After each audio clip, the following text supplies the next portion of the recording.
இயேசுவுக்கே புகழ், இயேசுவுக்கே நன்றி, மரியே வாழ்க. இன்றைய நற்செய்தியில் தந்தை என் மீது அன்பு கொண்டுள்ளது போல நானும் உங்கள் மீது அன்பு கொண்டுள்ளேன் என்கின்ற இயேசுவின் வார்த்தைகள் ஒரு தாயின் ஏக்கத்தோடும் தந்தையின் அக்கறையோடும் நண்பனின் பாசத்தோடும் நம் இதயத்தின் கதவை தட்டுகின்றன. அகில உலகையும் படைத்த இறைவனின் அன்பு இன்று உங்களையும் என்னையும் தேடி வருகிறது. நாம் தனிமையில் வாடும்போதும் இந்த உலகமே நம்மை புறக்கணிக்கும் போதும் காயப்பட்ட நம் இதயங்களுக்கு மருந்தாக நான் உன்னை நேசிக்கிறேன் என்று சொல்ல நமக்கு ஒருவர் இருக்கிறார்.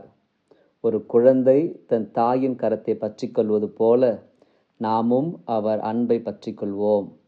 அவர் காட்டிய பாதையில் நடப்பது நமக்கு சொல்லப்பட்ட கட்டளை அல்ல, அது நாம் அவரோடு இணைந்திருக்க நமக்கு தரும் ஒரு பொன்னான வாய்ப்பு.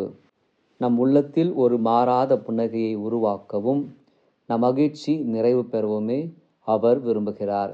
எனவே இன்று நம் இதயத்தில் உள்ள கசப்புகளை தூக்கெறிவோம். நம் தந்தையின் தெய்வீக அன்பில் நம்மை முழுமையாக ஒப்படைப்போம். மன்றாடுவோம். இறைவா, உம்முடைய அளவற்ற அன்பிற்காக நன்றி செலுத்துகின்றோம். தனிமையிலும் கவலையிலும் வாடும் எங்களுக்கு உம்முடைய அன்பு ஒன்றே மருந்தாக அமையட்டும். ஆண்டவரே, உமது அன்பை தவிர எங்களுக்கு வேறு எதுவுமே வேண்டாம் என்று சொல்லும் இதயத்தை எங்களுக்கு தாரும். உமது நித்திய மகிழ்ச்சியில் நாங்கள் நிலைத்திருக்க எங்களை ஆசீர்வதியும். தந்தை, மகன், தூய ஆவியானவரின் பெயராலே ஆமென்.